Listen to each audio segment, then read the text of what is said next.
Hey guys, how's it going? It's Zach from My Misplays, your Pervy Sage here. We're going to be coming at you with a deck profile on Kirishima. We've done the good alignment, and now we're going to go over with the Earth. That's actually a request from one of our subscribers. I hope this reaches you. In the meantime, right before we get started, I did want to go over some things that have happened over this past week. So we had the Omaha 1K that passed, I believe, this weekend, and noticing and talking about Kirishima here, we saw an undisputable top 8 list with 5 Kirishimas, a Nomu, and 2 Kaminari Woods, if I'm correct. So Kirishima literally took 1st, 2nd, 3rd, and 4th place. I'm not going to get too into the topic of diversity. I started learning about that and reading into it. I'm a very competitive player. Don't get me wrong. I don't always try to take the cheapest decks out, but I will play top meta decks. So the idea of diversity didn't sit too well with me. Coming from Yu-Gi-Oh! Where there's usually 2 to 3 top decks, and then top 8 is consistent of those 3 decks essentially. And they're usually like a rock, paper, scissors situation where one can beat the other one. I find that to be, not so harmful as people may say towards a meta. I mean, definitely Kirishima has a very overwhelming, in my opinion, advantage over other decks, being able to have pretty much a pseudo hand as your staging area and picking up 2 cards per turn possibly. It's very, very powerful. Besides that, he builds one for free, so you're never going to slowly fall behind. Anytime your opponent goes into an enhance phase, that could literally just be your first enhance. So besides that, he's got 29 HP, and the 5 hand count doesn't really even matter to him. But yeah, diversity, well, I think it is a cool concept, and maybe in certain situations it wouldn't be so bad to implement. I'm not a fan of the idea. I mean, Kirishima happened to be the first deck list I made on here. It also happened to be the first character I touched. He's my favorite character from My Hero. And it just seems like, some people, yeah, pick up Kirishima just because he's a flat, easy win probably. He's also just some people's favorite character. So it kind of sucks that, a diversity ruling could really hurt people that want to play the deck.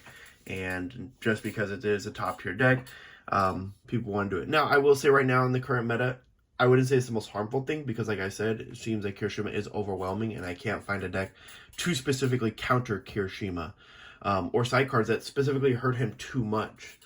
But we'll go on with that after the fact. I do want to get into this video. Also, I guess in my next video, because somebody wanted me to go over an Air Jiro deck, I will be putting that up, and I'll go over my tournament from last week where I did take Jiro, and we did do amazing with that deck. I'm not gonna lie, fell in love with it. I thought I was gonna like one more, but Jiro came out. Anyway, let's get into Kirishima. So I've kind of already gone over him. 5 hand count, 29 HP. Once per turn, you can build the top card of your deck face down, and twice per turn, you can add 1 foundation from your stage to your hand. This attack gets plus or minus 2 damage. So you're already controlling damage, increasing your own or decreasing your opponent's. Which, as you can tell, Kirishima is a hardening guy. He's meant to tank hits. So he's going to be reducing your opponent's damage, as well as adding cards to hand for perfect blocks, breakers, and such. Alright, so we'll go right into the foundations. Starting off, one of my favorite foundations you see on all my lists, I place all mountain or good. Or I'm sorry, not mountain, earth. We've got 4. It can't be fixed. This pretty much just helps you if you have to commit any number of cards due to a rival's effect. You can build the top card of your card face down, and this is playable while committed. It is a flip effect. It is a 0/5 and a 1-up shield. So, again, top-notch card in my opinion. One of my favorite commons. That's going to help you with anyone that tries to counter, not just with stun, but abilities that say, oh, when you put a foundation in the back, commit it, and such. So it just helps you keep those ready foundations without minusing any of them. Now, next one we've got is Shock Treatment. So here you're going to see Destroy. This attack gets -2 speed, playable while committed. Again, another card that can take advantage while being committed, and at the same time is able to reduce the speed and make things easier to block. It is a 1/5/2 shield mid. Mid shields are just generally good, and 2 is the average, so not a bad card all around. Now we get into resistance. 4 resistance. This has Breaker +1, Enhance, commit your rival's next attack. Commit your rival's next attack this turn gets -2 damage. And then Response, flip, after your rival plays a stun ability, cancel it. So you've already seen 3 things that, if stunned, can pretty much either cancel it or still use their effects to build another one, or just use it to destroy itself and -2 speed. So we've already covered a lot of different type of stunning and committing coverage that a lot of people may try to use against Kirishima because he can build so fast. Besides that, the -2 damage just helps build on top of the Kirishima's ability to bounce to, reduce 2 damage. So let's say you do that first block and you do a first perfect block, and maybe you either don't have the foundations to tap for the next one, or you don't have the right shield, or whatever the case may be. You could at least tap this to make sure that it's -2 damage on the next one, and then lift a card to your hand and deal another -2. And if the attack only has like 4 or 6 damage, you've already minimized half the damage. So we'll move forward, and then that's a 3 shield mid as well. Not the best rating shield, but hey, it's still mid shield, so we can block just about anything. And again, it does come with Breaker +1. Now, Manly Passionate Guy, probably one of the best foundations in Kirishima's, well, second best foundation in Kirishima's arsenal. So it's flip response, flip after you block with the foundation, build it face up. Plain and simple. Go ahead and with this be able to just again continue building. Also refreshes your zone when blocking, so that way the next block is still at a progressive difficulty of 0 and not 1. And besides that, it introduces a low block for us, because I believe in this deck we are lacking a little bit on the low blocks. But that's about it. It's a 1/5, and it's a 3 shield though for the low block. Now we'll get into Harden. There's 4 copies of Harden in the deck. After you block with this card, your rival's next attack this turn gets -2 damage. This copies on top of the Kirishima's ability to -2 damage. And then if we go ahead with resistance, that's an additional -2 damage. So that's 6 damage, possibly, if this was the card that maybe you blocked with first, and then you -2 damage for the next one.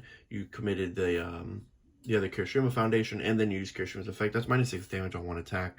So that's pretty incredible. Besides that, it does have commit your attack gets +2 damage, which is great. You know, it doesn't have to be a hardened card, but if it is a hardened card in its name, it gets +3 damage instead.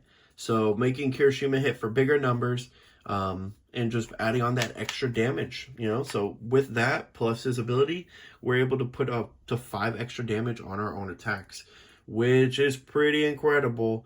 There is someone that is very similar to this deck, Nomu, who just, you know, targets difficulty to increase their damage by the difficulty cost of the attack. This pretty much in combo with Kirishima can match that. And then at the same time, you have the building aspect that's just, you know, speeds up your deck incredibly. And then you have your arsenal, your pseudo hand to pick up from. All right. And it's a 2 shield up, so that's not so bad. And now we get into some more Earth cards, which are a little bit better. We get into Apathetic. So flip 1 Rival Foundation. Very powerful card. I think everybody can agree with me on this, that unless their opponent has something to flip or their Kirishima to bounce, this card, it's too strong. You can hit so many different uniques that you need to hit, specific ones that could end your turn, like let's just say those Ida cards that go to destroy themselves and end the enhancement step. Essentially, you can flip those before they get their chance, unless they're playing Ida, and then, you know, just activate it as their first enhance. Besides that, I mean, it's a 2/4. I'm not a fan of the 4 checks. You know, sometimes they could just come at the worst time. But besides that, it is a 3 high shield. All right. Now, we've seen a lot of damage reduction, -2s, -2, -2. So what goes better with that than some healing? We've got 4 copies of Super Regeneration. Flip after you lose health due to a rival's attack or effect, gain 3 health. Now, I don't have to go into why that's good. Essentially, anytime I take a damage or I partial damage or a half block, I could at least save myself and either gain more health than I took damage for, or just at least even out the damage. Not to mention, flips no longer matter to me. Being Kirishima, you can just add all your flipped cards back to your hand and replay them and use them again. So it's a very good card to be abused multiple times, and this is definitely a card we want to abuse as much as we can. Besides that, it is a 4 top shield. You'll probably never use it as a shield, and if you do, God, I hope you got all the foundations in the world. I mean, we're Kirishima, we probably do, but hopefully we don't have to resort to that, is what I guess what I'm getting to. So, with all the healing and everything else, let's get into the number 1 card in the deck, in my opinion, the card that breaks most decks in general, Coordinated Efforts. I'm only playing 3 specifically because I've got so many decks that are using these right now, and about 3 of them are in play, so we do kind of have to stretch out thin. Probably 4 would be the best number to play. It is a 2 mid block, even though it is a unique, it's still a decent block. And if your opponent maybe apathetics your coordinated efforts or somehow destroys it, you could at least have another copy to play. So I didn't find 3 too harmful, but the 6 check is really nice, so that's kind of why I want the 4th. Let's get into the card. Response, commit. After your blocked attack resolves, build it face down. So in Kirishima, that's incredible in Kirishima, specifically not just because it clears the card pool, but it puts in your failed attack, essentially, or your attack that got blocked, into the back and lets you bounce it back to your hand so you can use it again. So besides that, it's deadlock, unflip 1 foundation. I actually find that a pretty good deadlock compared to some other ones. Just being able to unflip a foundation is great. And again, if we never do get to that chance, super regeneration. Other than that, deadlock is honestly just there to make sure your opponent doesn't try to abuse their staging area.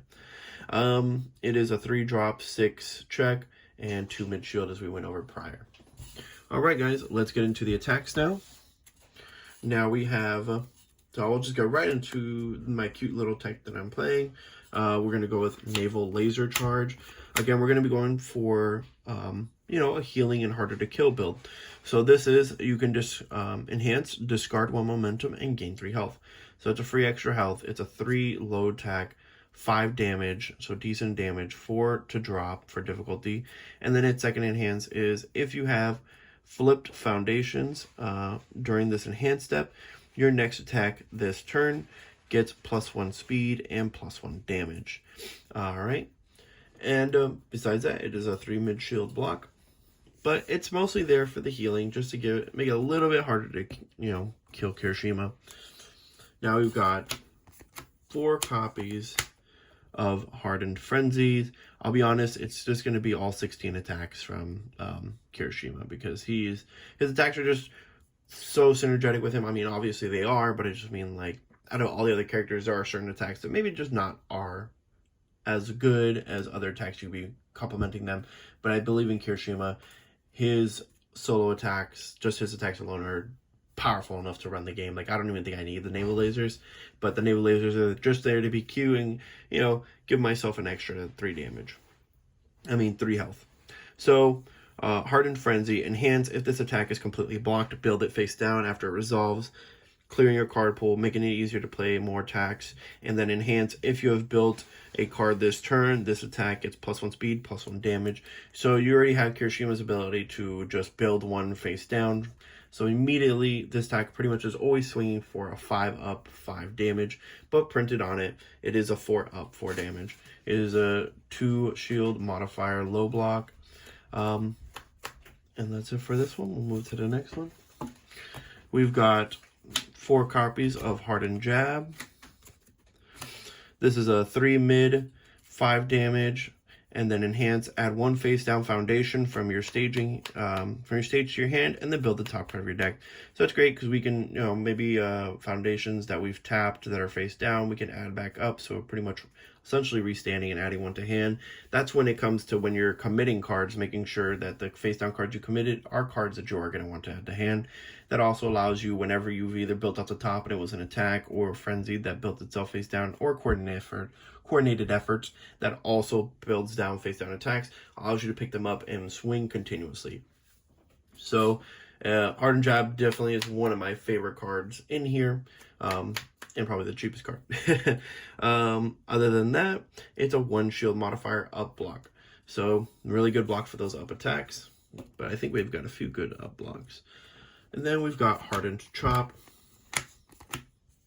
Now, Hardened Chop is a breaker +1 as a shield with a when you block with it, and a modifier 2 mid shield. So, not as bad a card to use as a shield. And then it does have a 4 damage low, and 4 speed low and 5 damage. Its first enhances, you can destroy 1 face down foundation and build the top card of your deck face down. Again, using those committed foundations and building a new one face down. And then enhance, if this attack is blocked, your rival discards 1 card. Great card, usually great second attack too, because if they have only 2 cards left in hand and you've kind of already maybe they avoided not blocking the first one due to coordinated efforts and just trying to make your attacks more difficult, and when you use this as your second attack, now it's like, hey, you can block me, but you're going to lose another card, and then I might go for another attack because I can probably afford it with all my foundations. All right, and for the last and final card in the deck, we've got Hardened Pummel, 4 copies. Very, very powerful card. 1 shield block, mid block, and then enhance, discard 1 momentum, build 1 card from your hand face down. This attack gets +5 damage, and then enhance, your rival cannot play actions during this attack. So the action card is really good because that means they can't block with actions. So it does slow them down, especially if you're playing against an eraser head deck. I mean, most likely when you put down this card, they're just going to go ahead and erase you instead of trying to block with erase. But it does stop them from abusing erase, and because it's a mid attack and erase is one of their best mid blocks, that's really powerful. Following on from there, it is a 5 speed, 5 damage, so it's just subtly strong. We've already gone over the other attacks where we have Hardened and we have Kirishima, so we can give this up to +5 already on its own, so that's 10. With its own ability, we can make this into a 15. So as you can tell, Kirishima can swing big when needed. Doesn't have to, but it can. So pretty much if it's ever playing against any 20 HP decks, watch out, because this is coming at you for some high damage. But that's it for Kirishima Earth. I hope you guys liked the video. I definitely did like playing the Earth version. It's just as cute as the good version, if not. Actually, I like a lot of Nomu cards, and we've already gone over Nomu Earth. So playing an Earth Kirishima did feel pretty good. I guess I just like Jiro cards, and, you know, back in the good, I definitely was playing things like Specialist of Sound and a Precious Lesson, which Precious Lesson was just more defense in case, you know, foundations were destroyed. But like, follow, and subscribe for more, guys. As always, I'm putting these deck lists in the bottom, and we'll be going over Air Jiro, and I'll go over how well Jiro Good went at the tournament as well. I'll see you guys next time.